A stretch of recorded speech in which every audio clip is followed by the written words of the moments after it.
Hello guys, हरमर सेनपाई की एक और वीडियो में आप सबका स्वागत है, जहां मैं एक्सप्लेन करने वाला हूं स्पाई एक्स फैमिली के एपिसोड 13 को। तो चलिए फिर शुरू करते हैं।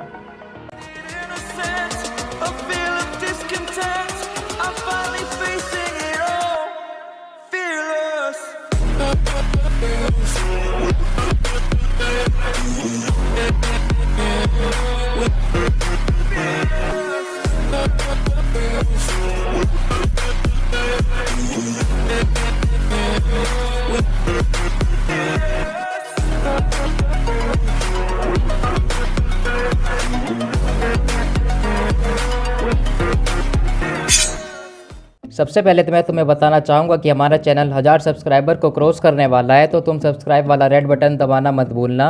और अभी थोड़े दिन पहले स्पाई एक्स फैमिली मांगा के लेटेस्ट चैप्टर रिलीज हुए थे, जिसे मैंने पढ़ के डिकोड कर लिया है। हमें ट्वाइलाइट की बैक स्टोरी दिखाई गई है, जिसका 3 पार्ट में लिखा गया है, एंड मैं इसी ट्रेजिक स्टोरी को एक्सप्लेन करने वाला हूँ। पहले स्पॉइलर अलर्ट दे देता हूँ, क्योंकि ट्वाइलाइट की ओरिजिन स्टोरी आगे के एपिसोड्स में कवर होने वाली है, जो अक्टूबर में आएगा। जिन लोगों को नहीं पता, एपिसोड 12 स्पाई एक्स फैमिली के सीजन 1 पार्ट 1 का फाइनल एपिसोड है, जो आगे इस साल के एंड में कंटिन्यू होगा फॉल एनिमी वाली कैटेगरी में, जिसकी अभी कोई रिलीज डेट कंफर्म नहीं हुई है। चैप्टर 62 में एक बॉय की स्टोरी दिखाई गई है, जो बड़ा होकर ट्वाइलाइट बनता है, वाइस एजेंसी का सीक्रेट एजेंट या फिर का स्पाई, जो पीस मेंटेन करने के लिए कुछ भी कर सकता है। बट वो सबसे पहला प्रेफरेंस हमेशा अपनी कंट्री वेस्टलिस को देता है।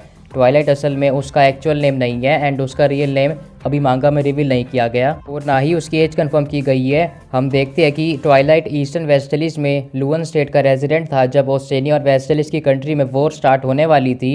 ट्वाइलाइट के फादर एक गवर्नमेंट ऑफिशियल थे, जो पीस को प्रेफरेंस देते थे, ना कि वॉयलेंस, एंड उसकी मदर प्रोबेबली हाउसवाइफ थी, और उसके पेरेंट्स हमेशा फाइट और आर्ग्यूमेंट्स करते रहते थे, जिसकी वजह से ट्वाइलाइट के अंदर अपने फादर को लेकर रिजेंटमेंट प्लस रिस्पेक्ट दोनों ही हो जाती है। एंड उस वॉर के टाइम पे ट्वाइलाइट के 3 दोस्त थे, और ट्वाइलाइट तब अपना नेम एडवाइज़र यूज़ करता था। वो अपने यंग एज में स्मार्ट और अडेप्टेबल चाइल्ड था, जो लोगों को इम्पर्सनेट करने में, उनका रोल प्ले करने में परफेक्ट था।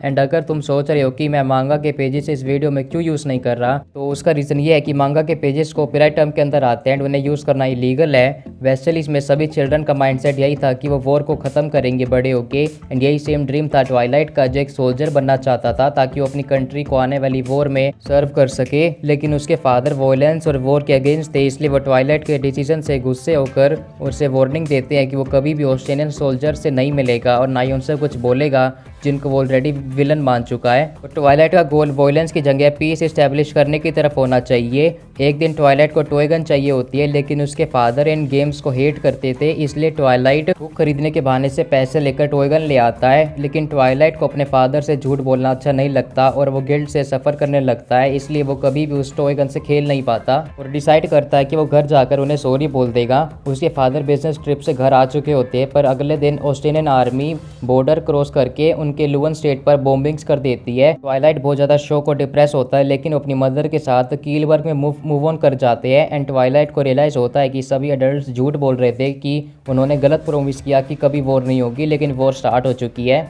वो वापस लुवन जाना चाहता है अपने फादर का वेट करने के लिए, बट उसकी मदर का एटीट्यूड ट्वाइलाइट को मेक श्योर कर देती है कि उसके फादर की डेथ हो चुकी है। लेकिन अनफॉर्चुनेटली कीलबर्ग पर भी अटैक्स हो जाते हैं, ट्वाइलाइट अपनी मॉम से सेपरेट हो जाता है, और वॉर में बाकी सभी ऑर्फन की तरह ट्वाइलाइट गटर और रबल में बड़ा होता है, जहाँ पर फूड और शेल्टर बहुत घटिया क्वालिटी का होता है, जो ट्वाइलाइट को फोर्स कर देता है कि वो बड़ा होकर गन्स यूज़ करे। कुछ टाइम बाद जब ट्वाइलाइट 18 साल का हो जाता है, तो अपना फेक नेम रखता है रोलैंड स्पूफी, जिसको वो यूज़ करके वेस्टलिस मिलिट्री ज्वाइन कर लेता है। एंड ट्वाइलाइट इतने ज़्यादा बेरहमी से ऑस्ट्रेलियन सोल्जर्स को मारता है, बट एक ऑस्ट्रेलियन सोल्जर ट्वाइलाइट से भीख मांगता है कि वो उसे ना मारे।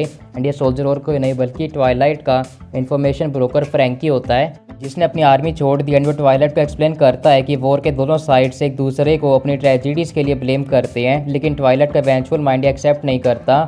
पर फ्रैंकी वहाँ से किसी तरह एस्केप कर जाता है, लेकिन वो ट्वाइलाइट के अंदर डाउट्स डाल देता है कि ऑस्ट्रेलियन सोल्जर्स भी ह्यूमंस होते हैं। ट्वाइलाइट वॉर में कुछ टाइम बाद इंजर्ड हो जाता है, एंड उसे कैंप में वापस भेज दिया जाता है, जहाँ पर वो अपने पुराने 3 चाइल्डहुड फ्रेंड्स से मिलता है, जो उसे लगा था कि मर चुके हैं। लेकिन ये रीयूनियन ज़्यादा देर तक नहीं चलता, क्योंकि उन तीनों सोल्जर्स को फ्रंट लाइन पर भेज दिया जाता है, जहाँ पर वो एक्शन में मर जाते हैं। और ट्वाइलाइट को समझ आता है कि उसके फ्रेंड्स की डेथ इसीलिए हुई थी क्योंकि उनके पास लैक ऑफ इन्फॉर्मेशन थी, एंड इसलिए वो कंक्लूड करता है कि ignorance is a weakness, yes ignorance is a sin. And थोड़े टाइम बाद मिलिट्री इंटेलिजेंस का एक ऑफिसर ट्वाइलाइट को उसका रियल नेम से बुलाता है एंड उसे स्पाइस और इंटेलिजेंट एजेंसी की इंपॉर्टेंस बताता है। ट्वाइलाइट स्पाई का रोल की वैल्यू समझकर उसका ऑफर एक्सेप्ट कर लेता है क्योंकि उसे पता है कि उसकी फैमिली और फ्रेंड्स वापस नहीं आने वाले। एंड यहीं से ट्वाइलाइट का माइंडसेट चेंज होता है कि जब वो एक ऐसा वर्ल्ड बनाएगा जिसमें बच्चों को कभी रोने की ज़रूरत नहीं पड़ेगी। वो ऑफिसर ट्वाइलाइट को फोर्स करता है कि वो अपनी पुरानी लाइफ को छोड़ दे, जिसकी वजह से ट्वाइलाइट अपना पुराना नेम छोड़कर पीछे छोड़ देता है एंड उसे कमांडिंग ऑफिसर को